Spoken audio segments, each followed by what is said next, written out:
so pressed about M&Ms? Like they're just M&Ms. It's a fictional Right? character. There is so many more important things going on in this world. Things Right? that we will talk to you about in this episode. Like the Microsoft Activision deal. Like Yeah. that's the bottom of the list. What do you mean? That's the first topic. Well, you know what I mean? But of Yeah. importance in this world is like it's Activision Blizzard. Okay, hey, they didn't go out of business and now they're getting split up. I mean, they're not getting split up. They're just Oh being no, acquired. Microsoft announced that they're ripping it apart. Oh, It's shit. gonna be Activision and Blizzard. It's not Activision Blizzard anymore. I didn't know that. Yeah. But I'll tell you what. Well, that was the one article that I was reading on Microsoft's Twitter was that Microsoft's going to make it an Activision department and a Blizzard department. It makes sense. They kind of like, with all the developers that they work with now, they kind of let them do their own thing. They just give them money and then they focus on their in-house projects. Yeah, like Mojang and Microsoft, their relationship is very well. All Microsoft does is provide them with their revenue and then some for their budgetary reasons. They provide them with server space and the ability to actually build and grow into something different. Like look at Minecraft Dungeons. I play Minecraft Dungeons. That shit is fun. If you want just a basic dungeon crawler, it's great. I mean, that's the thing. Like they've done some great things, but Mhm. also Microsoft is like a homicidal maniac. Also, it's a little psychopath, and Mhm. it's murdered a lot of things. Yeah. Well, this deal especially like $70 billion when they bought Mojang for like 2.5 and ZeniMax for like 7.5. Mhm. Like 70 billion, like that's like a big But investment. do you honestly think that Activision Blizzard was worth that right now? Yeah, No. I I think so. They have but a massive gaming market. well, but that's what I'm saying, right? Like they have the IP, and their Mhm. IP's worth something. But as so, if Microsoft had not bought out Activision Blizzard, do you think Activision Blizzard would still be a powerful company next year? Mm, not if Kotick stayed there. And from what we He's know, not. no, yeah, not if he stayed there, it would have been issue after issue, and I'm certain Activision Blizzard would have folded. I think they're investing in the future because a Mhm. large part of what I read about Microsoft is that they're really hoping it'll pay off in like the metaverse avenue. Like a lot of companies are like pushing that really hard because it's going to make them billions. Um, like Did you? Oh, sorry. I was gonna say they're focused like less on the higher powered devices like an Xbox or PS5 and more so going to like flexible gaming to like game wherever you are. And that's not surprising because Activision has King as one of its game developers and King developed Candy Crush, which has made in just like player revenue since it started in like the early 2010s like $7.4 billion by itself. That's not including all the ad space that they sell on it. Yeah. I mean, you got to milk those moms somehow, right? Now, with But the real quick, just Mhm. on the metaverse, did y'all hear the announcement today? Did they The cancel it? Shiba verse. No, the Shiba verse will be part of the metaverse. God. So Shiba's getting their own little area in the metaverse, I'm sorry, which is what is pretty this? cool news. Huh? What's that? Shiba. So Shiba Inu, it's a cryptocurrency that's very popular, It's one of Oh, the cheaper and ones that are they're going to very be popular. teaming with the metaverse. Yeah. that's Hmm. cool. I don't know. I mean, pioneer it now. If Shiba hits one penny, I'm a millionaire. So let's do this. I'll start buying Shiba now. Our Friday and Saturday was your best days.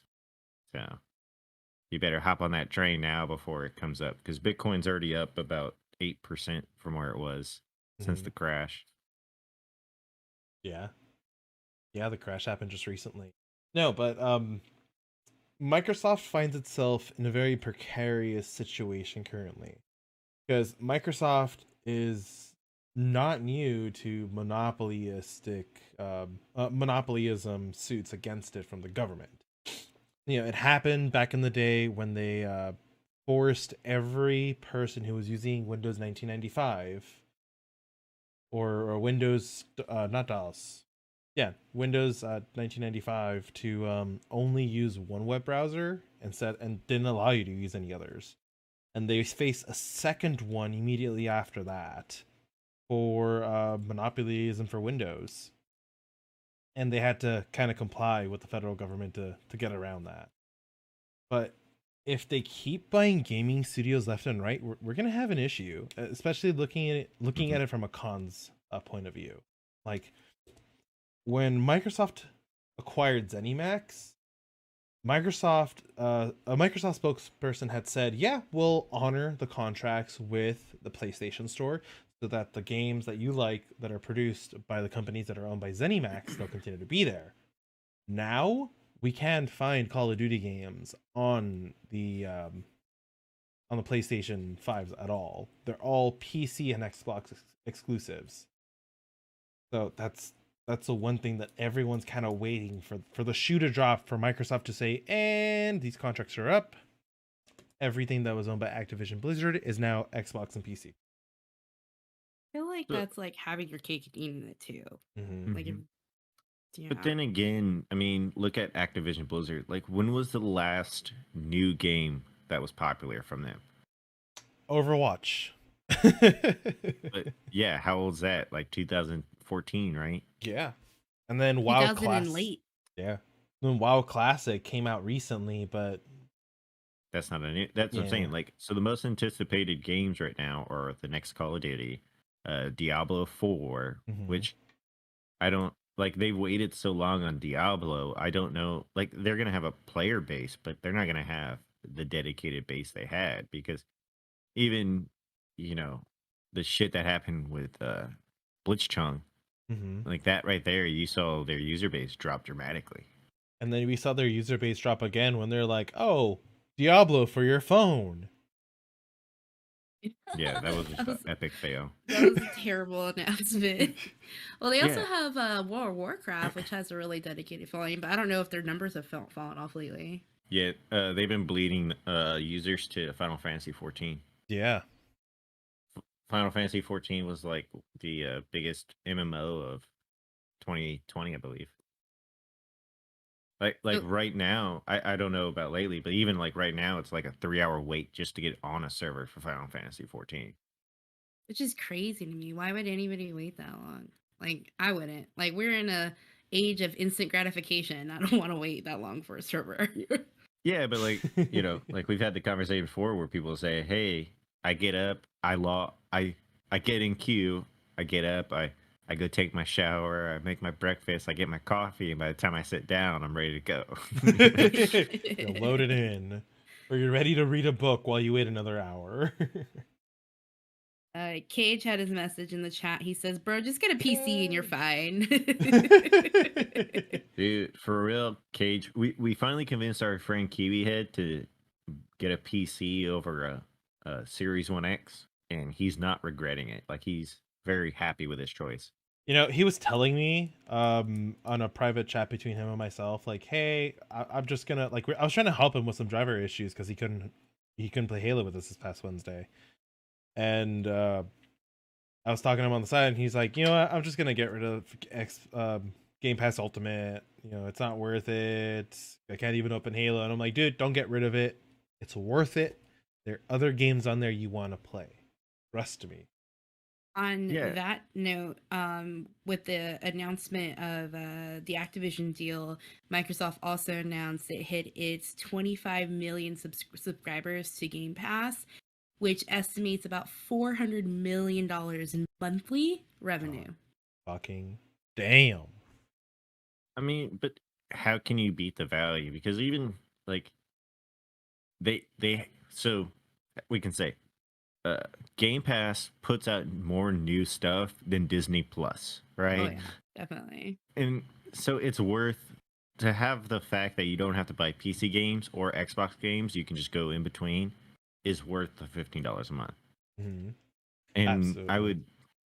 and like Q head, if you're listening, I would suggest not getting it. Just get your PC right. You bought a pre-built PC, so you're gonna have issues. Welcome to PC life.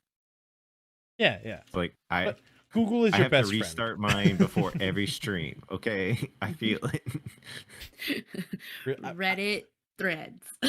I leave mine on all the time. I know, that's my thing. It was like, so like if my PC's left on for like more than 24 hours straight, Mhm. then it wants to be restarted. Mm. Good call. Yeah, Cage just was saying that he gets why people get consoles and he has a twinge of regret for some games. But like logically, a PC is the easiest because you can do a lot from it. You can stream. It's not just limited to gaming. You can use it for personal use or whatever the case, and you can't really do that on consoles. It's not the same experience, and it's not as easy, I guess you could say. Yeah. And you know what, Cage? I'm with you there. Like, I want to play the Spider-Man game, but I'm going to wait till next year to get myself a PlayStation 5. Like, it can wait a minute. Right? I'm still waiting to get my PlayStation 4 so I can play the Spider-Man game on PlayStation 4. Oh, did you hear that? Sony ramped up PS4 production because they can't keep up with the PS5 sales. They had to. Yeah. Mm-hmm. But again, well, like Cage says, you can do almost anything. Yeah, you can play dirty games on your PC, but you can't on your Xbox. That and PlayStation's already considering moving a good portion of its gaming catalog to the PC. So I mean, honestly, for Microsoft to continue to have an open relationship via subsidiaries with Sony is beneficial. Because Sony's not going to put out any sort of operating system. They can't do that. They've never done that. And while they can rely on open source operating systems like Linux or Mac, like Mac is a free operating system. You just need to figure out how to install it on anything, right? But they're not going to go that route. But coming back to the Microsoft buying everybody out is a really bad idea though in the long run, because competition breeds innovation. Yeah. And if you own all the competition, you can't move forward. Like Microsoft buying all these studios is shutting down the innovation the studios could be making. Yeah. I totally agree. But in a marketplace where there's an abundance of small developers, like Concerned Ape who made Stardew Valley, like there's a ton of developers out there. Well, I mean, like Epic, right? Like we can bring up Epic. They've been able to play in the leagues with the big boys because they found their little niche. And Fortnite. Like, say, would you want Microsoft to buy out Epic? I don't think it would be a good idea. No, yeah. I wouldn't want that.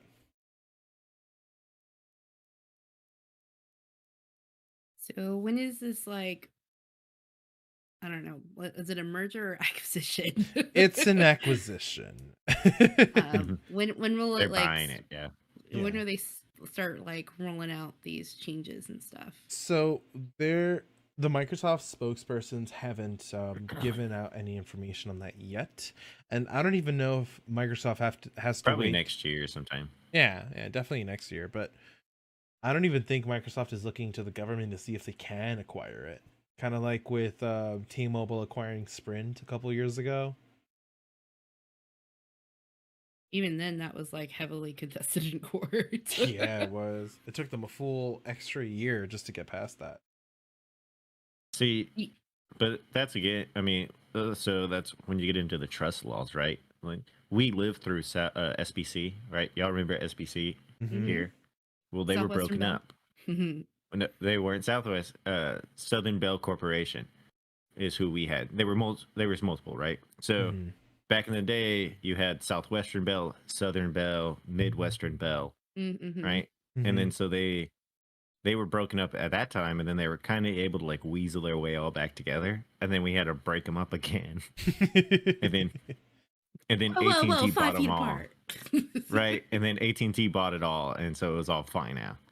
It reminds me of a chaperone at dance, like, leave room for Jesus.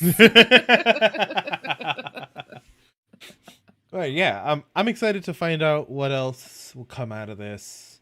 I'm not happy that Bobby Kotick is getting 1 full month of Xbox Game Pass subscriptions. I don't think he deserves it, but He's walking away with $400 million as part of his like party package.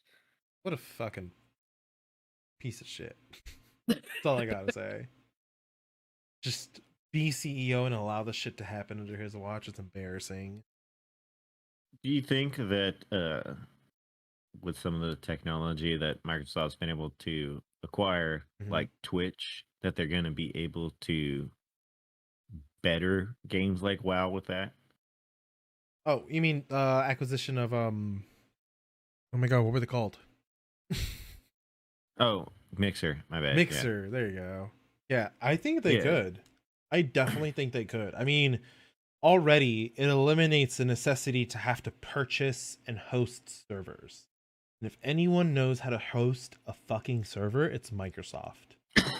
And document everything that they do on those servers. Like I've been the systems administrator and had access to like business level Microsoft accounts, right? I've seen the back end. It's impressive. Compared to AWS and any other competitors, like it's a behemoth. So they could really turn Facebook gaming into like not just as a afterthought, like YouTube or Twitch, like on that level. Mm-hmm. Like if I'm certain, Or the meta. Yeah, I was gonna say, are they gonna change it to meta gaming? Because that kind of like that rolls off the tongue a lot better than Facebook gaming. Yeah. Well, it doesn't sound as lame either. Right. I don't think that would be kind of cool if Facebook changed Facebook gaming to meta gaming. Like that rolls off the tongue, but I'm pretty sure Facebook's like aiming to do that virtual reality, like where you're gonna be sitting in the room with Ninja watching him play. That'd be cool. That would be cool. They're trying to go for that Ready Player One. Pivoting onto a similar topic, have you guys every time you open Twitter get attacked by NFT? What is an NFT? And like a whole book explanation about NFTs. I mean, I get that all the time from multiple apps. Today I saw a post saying on Reddit saying, I can't believe people are falling for this NFT scams. Like it's just a pyramid scheme. So it's a non-fungible token, right? If anyone wonders what NFT stands for. Mm-hmm.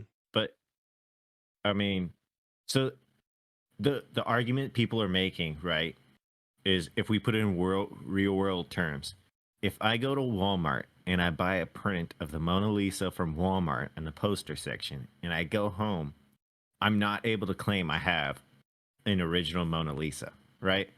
Mm-hmm. I have a copy of it. Well, the whole point of NFTs is to say you own the original of that artwork, and then you can, so it has more value than a screenshot does.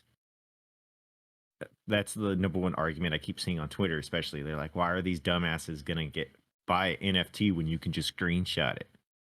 Well, I mean, when you're moving in the meta, this is where the metaverse comes in, right? So like in the metaverse, Nike signed a deal with Meta that they're going to produce NFT shoes. So I can go and I can buy NFT from Nike for the brand new Jordans, and I will have the brand new Jordans in the metaverse, and somebody else is going to be able to have those. Like that's the whole, like that's where it's leading to. Yeah. The only problem right now that the market's facing is that there are other registrars that aren't double checking to see if that image is actually owned by someone else. So that's where like duplicates are coming in and all the other shit. But that's well, I mean, that's yeah, a topic it's still, for another time. yeah. NFTs are what, like 3 months ago, nobody knew what they were. Yeah. 2 days Discord. Where have you been? I've been owning. I knew about NFTs before they were cool. Or start seeing those guys come out of the woodworks. So actually, one thing, I actually sent you a video earlier this morning, right, about a guy talking about VPNs and all that. Mm-hmm. And Wait, me? most VPN, yeah, Oh.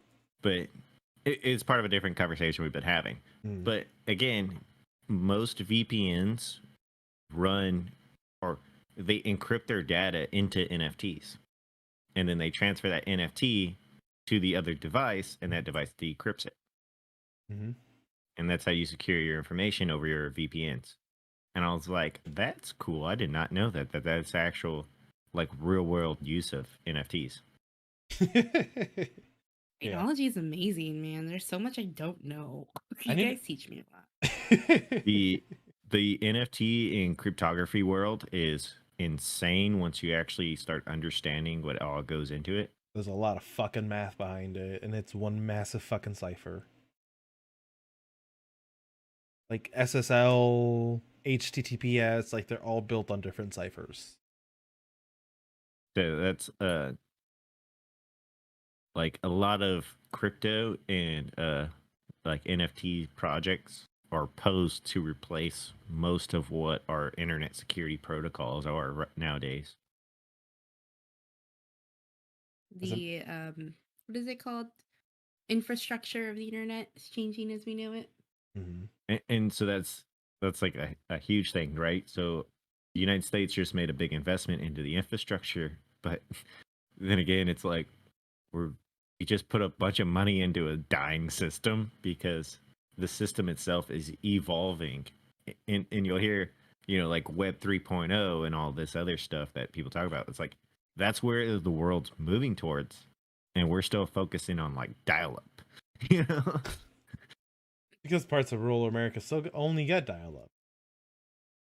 Right? Like Starlink will be up and running before dial-up gets to rural Kansas, Kind of true. But I believe you have another topic that will probably never end. Well, that wraps up another great episode. And don't forget to join our amazing and supportive community on Discord. In our Discord, you can find game nights, watch parties, food picks, Dungeons and Dragons, and more. What's not to love about that? We have a little something for everyone. Head over to our website, officialmillennials.com, and you'll find more info, especially our featured gamer of the week. Speaking of something for everyone, we have a book club. We read a book almost every month and talk through it together. We also have a special perk for our subs to discuss other books in a series called Chapter 2. Don't forget to swing by YouTube and drop us a follow at Official Millennials.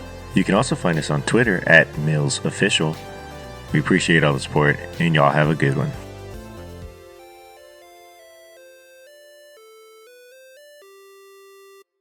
This is an Official Millennials production.